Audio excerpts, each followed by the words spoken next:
The power surge continues for the American League East leading New York Yankees. The Bronx Bombers beat the San Francisco Giants 6-2 on Friday night. Greg Joyce was there, covers the Yankees for the New York Post, and joins me now from the city by the bay. Greg, I've got to start with Aaron Judge, the most feared hitter in the month of May, 14 home runs.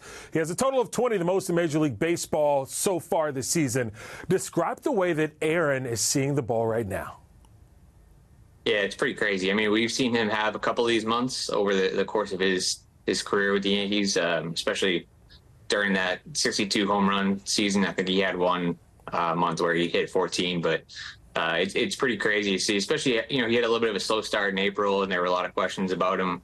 And then really since I think a couple days left in April and especially May, he's just taken off. I mean, every game he's just he doesn't even hit singles almost. It's just, I think he had 14 home runs, 12 doubles in the month of May.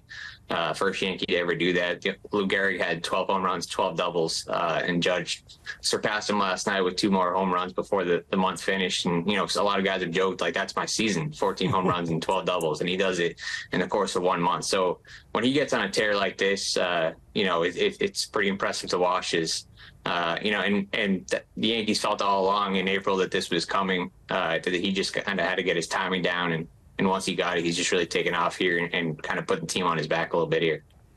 You mentioned it, right? The 62 home runs, most ever by an American League baseball player. Of all the historical moments in his career, I doubt Friday night will make the top 10, right? But 2 years ago, Judge was rumored to be a Giant.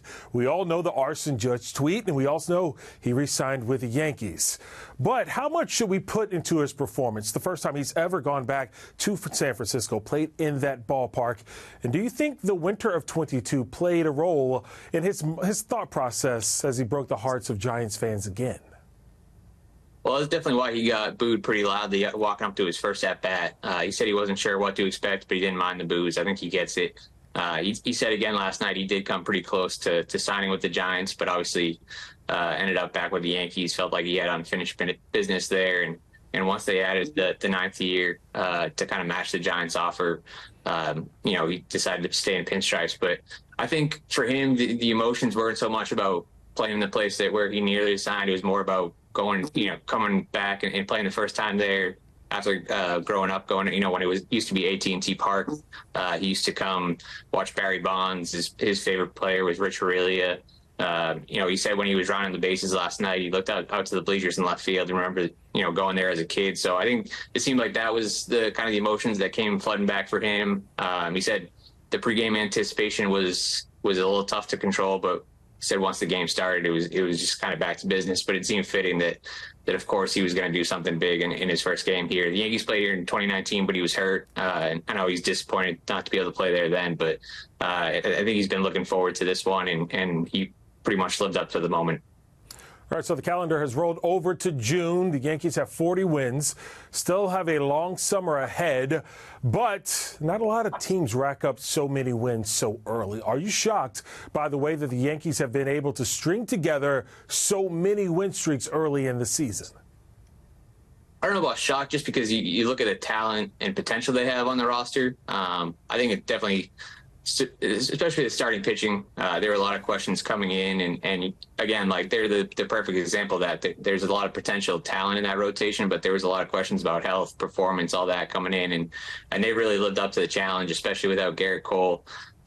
Luis Gil has been fantastic. I think better than anybody could have expected this soon, early on in the year. It's been a pretty good run. I think they won 14 of 18 series so far, and trying to make that 15 of 19 here. Like I said, I mean, they have one of the highest payrolls in the league, and they have the talent. That's never been the question. It's just been especially after last year, I think a lot of expectations. There were big expectations last year, and they didn't live up to them. So, it's still early. Aaron Boone keeps on saying that they got off to this kind of a start in 2022 as well, and then the second half they kind of tailed off. So, we'll see if they can keep it up. But it's been a pretty impressive start so far. What's the latest with Ace Gerrit Cole? He's been out with elbow inflammation for all of the season. Yeah, so he threw 43 pitches in a simulated game on Thursday.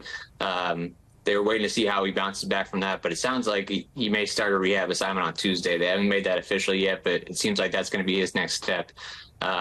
He's going to have to, they're going to take it at least a couple rehab starts here to kind of build up his workload properly. They've handled him pretty cautiously throughout the rehab process, but everything's gone pretty smoothly. So, if he makes 3-4 starts in the minors, it's possible you could see him by the end of the month pitching for the Yankees. And that's big, right? Because, the rotation had been really strong, but Clark Schmidt just went down with an injury, a last strain that's probably going to keep him out at least until August. It seems like he's going to be down, no throw for 4 to 6 weeks is what they said. So, Cody Petit is going to start for them tonight, spot start. Seems like he'll be up for maybe a couple of weeks until Cole comes back. But, so far everything has gone pretty smoothly with Cole. And like I said, possible that he could be back by the end of the month. Greg Joyce on the road with the New York Yankees, joining us from San Francisco. Thank you so much for spending your afternoon with us. You got it. Thanks, Jason.